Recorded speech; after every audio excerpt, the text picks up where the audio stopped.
Halo semuanya, perkenalkan nama aku Amanda Arifah Manurung dari Tribo Micology 11 nomor absen 06, nama medis Aspergillus oryzae. Jadi di sini saya ingin menjelaskan sedikit hasil tentang memet saya, yaitu tentang perikarditis. Jadi ada 4 faktor yang ingin saya jelaskan. Yang pertama adalah pengertian, kedua adalah patofisiologi, yang ketiga adalah pencegahan, dan yang terakhir adalah data kasus di Indonesia. Jadi, apa sih pengertian dari perikarditis? Perikarditis adalah peradangan pada perikardium, yaitu lapisan tipis seperti kantong yang mengelilingi jantung. Peradangan ini dapat menyebabkan nyeri dada yang tajam yang disebabkan oleh gesekan antara lapisan perikardium yang meradang saat jantung berdetak. Kondisi ini bisa bersifat akut, berlanjut kurang dari 4 minggu, atau kronis, berlangsung lebih dari 3 bulan. Patofisiologi perikarditis melibatkan beberapa faktor, termasuk infeksi virus dan bakteri, penyakit autoimun, atau kondisi medis lainnya.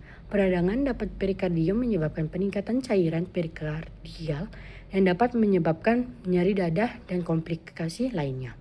Dalam kasus yang parah, akumulasi cairan yang dapat menyebabkan tamponade jantung, yang dimana jantung tertekan dan tidak dapat berfungsi dengan baik. Yang ketiga adalah pencegahan. Meskipun perikarditis akut sulit dicegah, ada langkah-langkah yang dapat diambil untuk mengurangi risiko kekambuhan dan komplikasi. Yang pertama adalah kepatuhan pada rencana pengobatan. Meskipun rencana pengobatan yang direkomendasi oleh dokter dan dapat perawatan medis berlanjutan. Yang kedua adalah pemeriksaan medis rutin, yaitu melakukan pemeriksaan medis rutin untuk mendeteksi dan mengelola penyakit autoimun seperti lupus. Yang ketiga adalah pengobatan segera, mengobati infeksi dada seperti pneumonia dengan segera. Yang terakhir, data kasus di Indonesia. Data spesifik mengenai kasus perikarditis di Indonesia masih terbatas.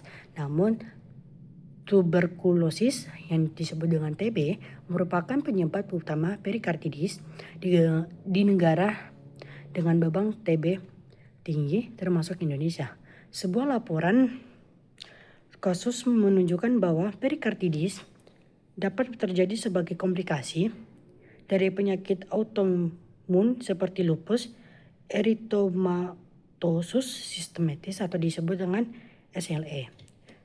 Pentingnya untuk dicatat bahwa penyakit kardiovaskular termasuk perikarditis merupakan masalah kesehatan yang signifikan di Indonesia. Oleh karena itu, kesadaran akan gejala dan pencegahan perikarditis sangat penting untuk mengurangi risiko komplikasi dan meningkatkan kesehatan jantung secara keseluruhan. Jadi itulah hasil dari penjelasan saya. Terima kasih, maaf atas kesalahan pengucapan yang selalu terbelit-belit, dan terima kasih semuanya. Bye bye.